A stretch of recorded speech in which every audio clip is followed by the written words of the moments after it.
My name is Sarah, and last Christmas was supposed to be perfect. I had been away for months, buried in work and responsibilities, and all I wanted was one thing: to come home.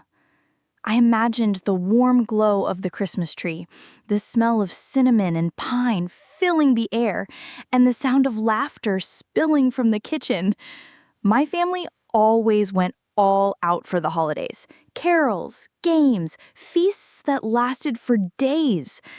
But when I finally pulled into the driveway of our old family home, something felt off.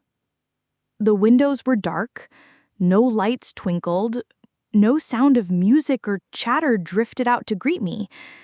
I brushed it off at first, thinking maybe they were at church or out picking up last-minute gifts. But the silence that hung over the house as I stepped inside chilled me to the bone. The living room was empty. No tree, no decorations, no wrapped presents. Just bare walls and shadows. My footsteps echoed as I moved through the house, calling out, "Mom? Dad? Anybody?" Nothing. Then I heard it. The faint clinking of silverware coming from the kitchen. My pulse quickened as I followed the sound. And there, at the table, sat my grandmother, alone. Hunched over a plate of cold leftovers. She looked up at me, her eyes red and tired, and for a long moment, she didn't say a word. Then, she slid a folded piece of paper across the table toward me. Her hands trembled as she whispered, "They didn't want you to know." My fingers shook as I opened the note. One glance at the words scrawled inside was enough to make my stomach drop, my entire world shattering in an instant. That was the moment I realized Christmas would never be the same. That was the moment I understood my family had been keeping a secret from me. And the truth, once I uncovered it, would change everything. The drive back home had always been comforting to me. I knew every curve of the road, every tree that bent toward the sky, every old signpost that had faded with the years. It was December 24th, and snowflakes danced lazily across my windshield. The radio played faint Christmas songs, the kind that usually filled with nostalgia, but this time, the closer I got to home, the heavier my chest felt. It had been a long year, too long. Work had put me away and excuses had piled up. Missed birthdays, unanswered calls, hurried texts that barely scratched the surface of what family meant. I had promised myself that Christmas would be different. Christmas would be my chance to make it up to everyone. I rehearsed in my head how it would go. Mom would rush to hug me, Dad would tease me about finally remembering where home is, and Grandma would probably cry like she always did when she saw me after too long.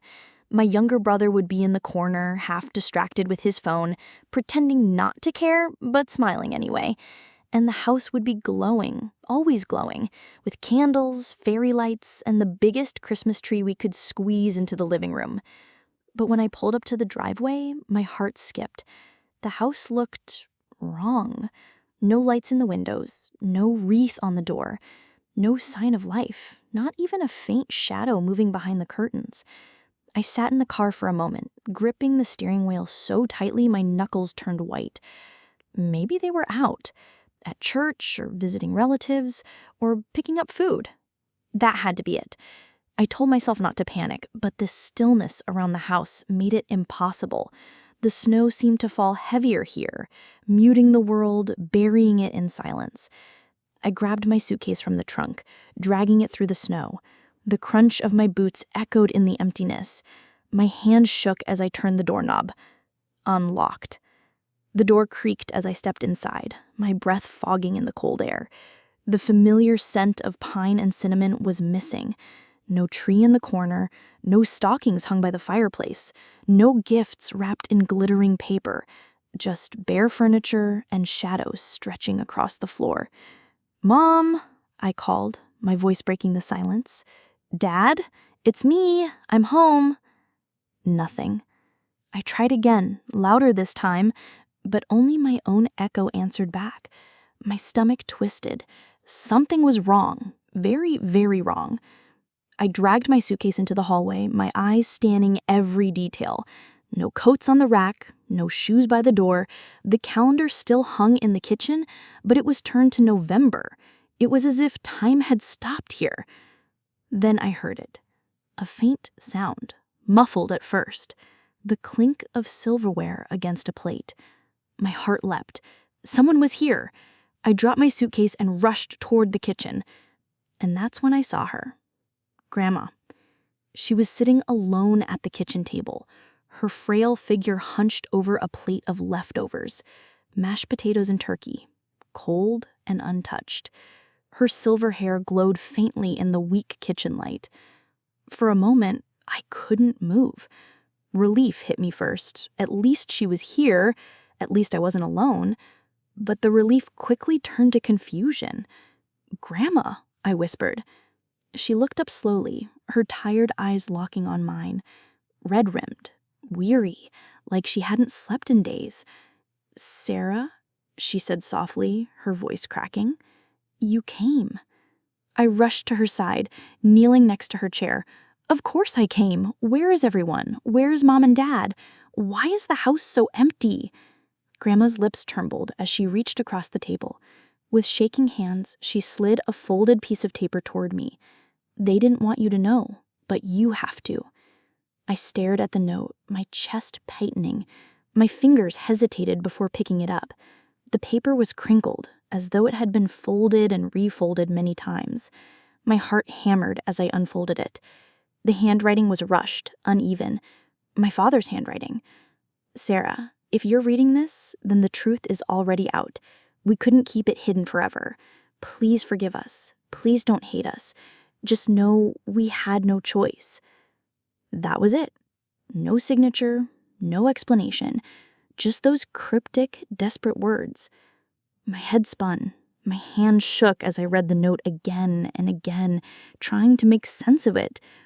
What does this mean?" I asked, my voice barely audible. Grandma looked down at her plate, silent. Her fork trembled as she set it down. Finally, she whispered, "It's time you knew what really happened, but you have to promise me you'll be strong." I gripped her hand, my throat tight. "Tell me, Grandma, please, what happened?" Her eyes filled with tears as she leaned closer, and in that quiet, snow-covered house, she began to unravel the secret my family had been hiding from me all along. Against my palm. She looked so fragile in that dim kitchen light, yet the weight of her gaze felt stronger than ever. For years I had known her as gentle, quiet, the one who always baked cookies and told stories by the fire. But that night, sitting across from her with the snow piling outside, I realized there was another side of her I had never seen, a keeper of secrets. "Sarah," she whispered, her voice quivering, "you deserve to know the truth. I've carried it for too long, and it has eaten at me every single day. They thought hiding it would protect you, but lies never protect anyone. They only hurt worse when they finally come out." I swallowed hard, clutching the folded note in my hand. The words my father had scrawled there were still burned into my mind. We had no choice. "What do you mean?" I asked, my throat dry. "What's going on? Where is everyone? Why is the house like this?" Grandma's eyes darted toward the empty hallway, as though she expected someone to appear. She lowered her voice even more. "Your parents, your brother, they're not here because they couldn't face you. They couldn't face what they'd done." My heart lurched. What they'd done? Done what? Grandma hesitated, and for a moment I saw the war inside her, the instinct to protect, the fear of shattering me with the truth. But then she drew in a shaky breath and began. "It started last year. After you left for the city, your parents didn't tell you, but things changed here. Your father, he made a mistake, a terrible one, and it cost this family more than you can imagine. I leaned closer, my chest tightening. What mistake? She closed her eyes as though reliving it. He invested in something. Some business venture with your uncle. At first, he thought it would bring money, security, a future for all of you. But it was a scam. They were deceived. And when the truth came out, the debt nearly ruined us. I shook my head, unable to process. But Dad never said anything. He always acted like everything was fine. That's because he didn't want you to worry. He thought he could fix it quietly. But the bill collectors came, the bills piled up, they started selling things piece by piece, jewelry, furniture, anything they could part with, but it wasn't enough. My eyes scanned the bare kitchen, the empty living room I had walked through earlier. Suddenly, it all made sense. The missing decorations, the stripped-down house. "Grandma," I whispered, my throat closing, "is that why they left? Because of the debt?" Her gaze dropped, tears spilling down her cheeks. "Not just that. There was something else. Something they didn't tell you. Something they tried to bury, but I couldn't let it stay buried forever." The room seemed to grow colder. I leaned forward, desperate, terrified of what she would say next. "What is it?" She reached for the fork beside her plate, her hand trembling, as if the simple act of holding it grounded her in the moment. Then she set it down with finality and looked me straight in the eyes. "There's a reason that note didn't explain everything. Your father didn't write the whole truth. He couldn't bring himself to. But I will. Sarah, your family isn't where you think they are." My breath caught. "What do you mean? Where are they?" Grandma's lips trembled. "They're hiding. Not from the debt. From you." The words slammed into me like a wave of ice water. "From me? Why would they hide from me?" "Because," Grandma whispered, clutching her chest, "you are part of the secret. And the truth has everything to do with who you really are." My pulse roared in my ears. The kitchen seemed to tilt, the walls closing in. I wanted to scream, to demand she stop speaking in riddles, but my voice was trapped in my throat. "I don't understand," I managed. "What are you talking about? Who I really are?" Grandma leaned closer, her breath warm but unsteady. And her next words came out barely louder than a whisper, but they shattered everything I thought I knew about myself. "Sarah, you aren't who they told you you were.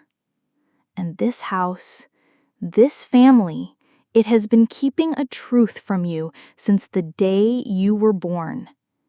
My hand shook as I clutched the edge of the table, my mind racing. My family, my past, my entire identity suddenly pulled into question.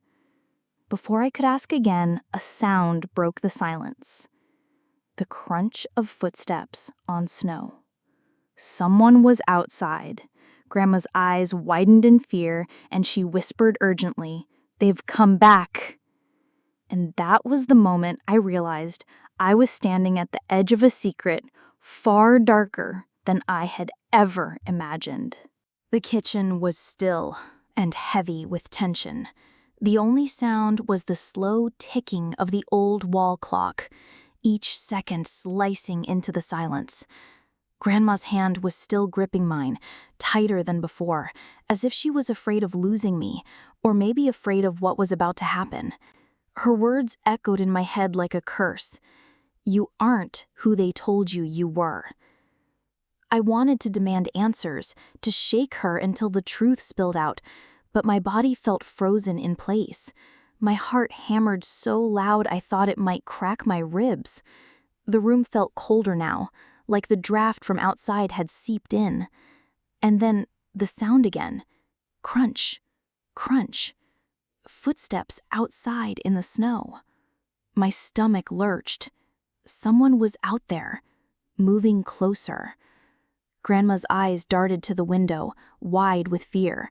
She clutched my wrist and whispered sharply, "Don't move, don't make a sound." I swallowed hard, forcing myself to listen. The footsteps stopped just short of the porch. For a long, agonizing moment, there was nothing. Then, a faint shadow crossed the frosted glass of the front door. My breath caught in my throat. And then, silence. Whoever it was, they didn't knock. They didn't ring the bell. Just stood there. Grandma squeezed my hand. "They know you're here," she whispered. "That's why you have to understand everything, tonight." I turned back to her, my voice trembling. "Grandma, please, stop speaking in riddles. Tell me what's going on. Who are they? What do you mean I'm not who I think I am?" She stared at me, her lips pressed tight, as though deciding whether I was ready. Then she let out a shuddering sigh, her shoulders sagging beneath the weight of years of secrets. "Sarah, the truth starts long before you were born." The family's shadow. Her voice took on a strange rhythm, steady, but tinged with sorrow. "Your father, he wasn't always the man you know now. When he was younger, he was wild, reckless, always chasing quick money and dangerous people. Your mother fell in love with him anyway. Maybe she thought she could change him. Maybe she just didn't see the shadows following him." I frowned, trying to reconcile the image of my father, the man who grilled burgers in the backyard and always sang off-key at Christmas, with this version of him. Grandma continued, her eyes distant. "There was a woman before your mother, a woman your father was involved with. Her name was Elise. She was, complicated. Beautiful, yes, but troubled.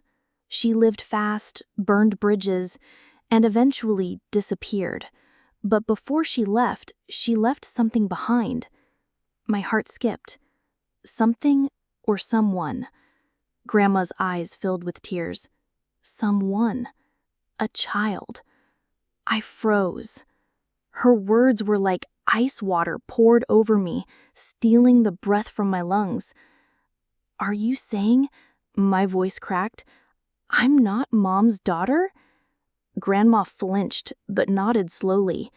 "You were born from that first relationship. Your mother, the woman who raised you, she isn't your birth mother. She took you in as her own because she loved your father, and because she knew that little girl deserved a family, no matter what." I couldn't move, couldn't think. My world tilted beneath me. "No," I whispered, shaking my head.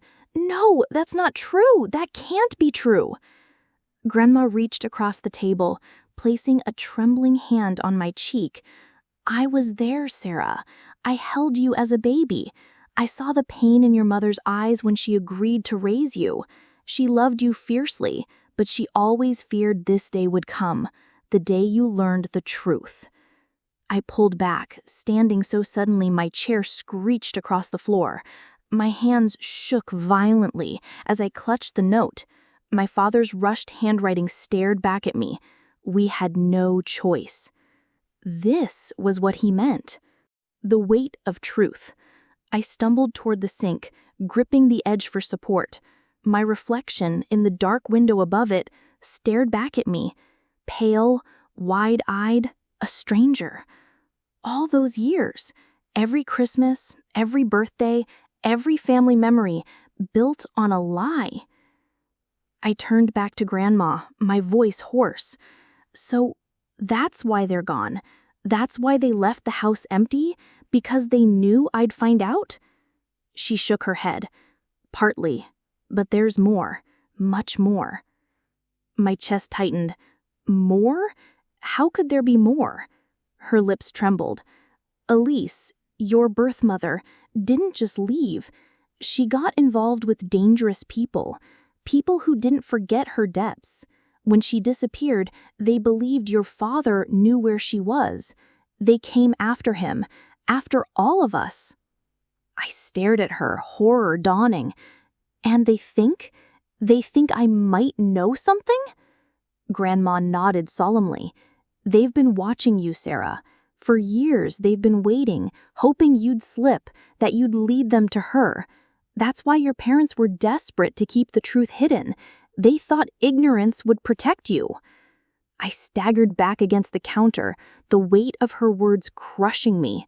My life, my identity, wasn't just a lie. It was a target. The return. Before I could speak, the sound returned. The creak of the porch steps. Slow, heavy, deliberate.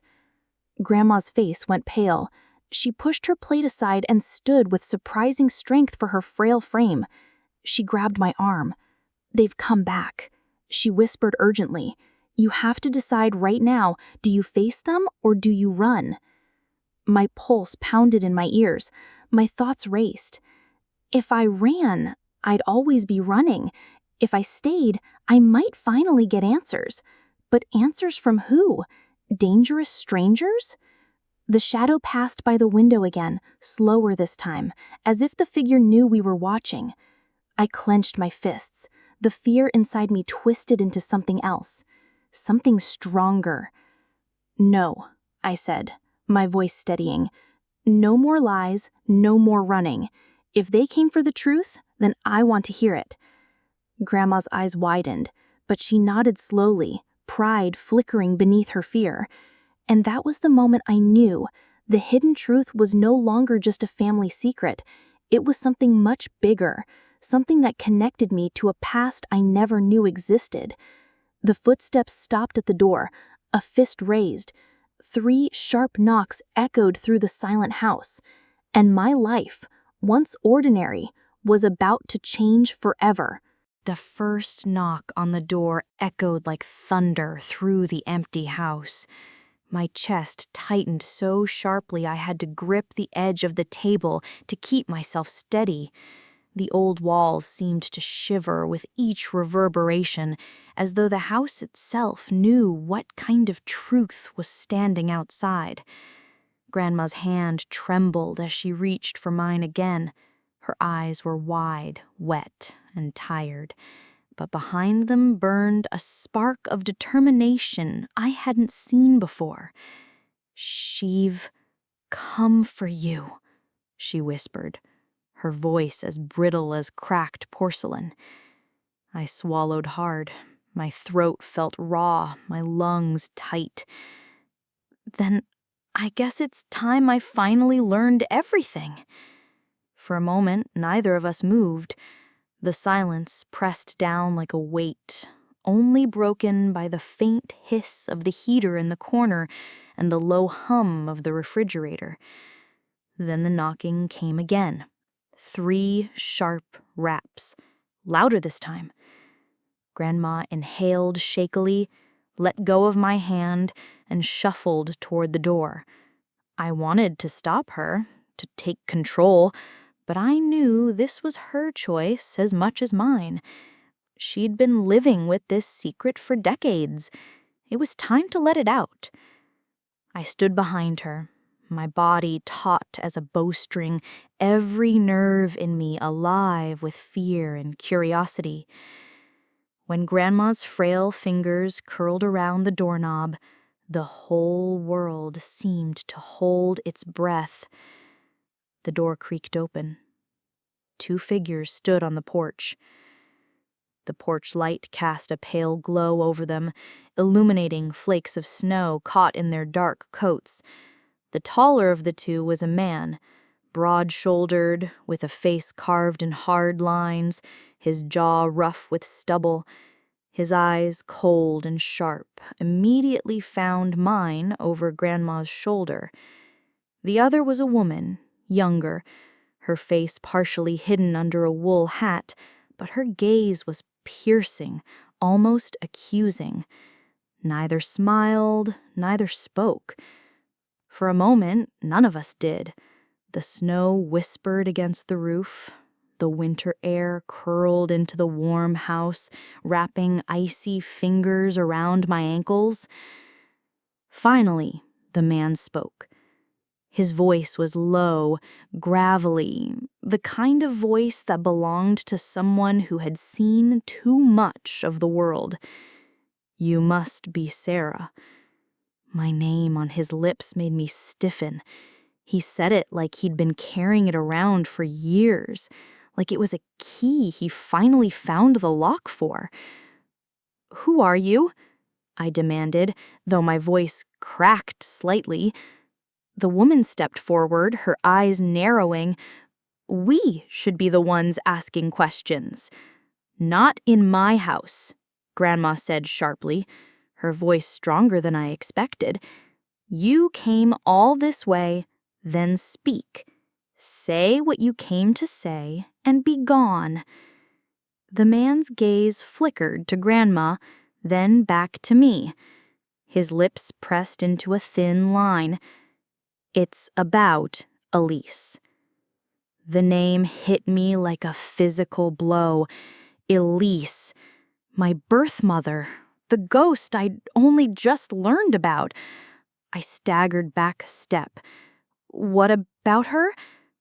The woman's eyes softened, though only slightly. "She's dead." The words rang in my ears. Dead. Just like that. A life, a possibility, erased in a single syllable.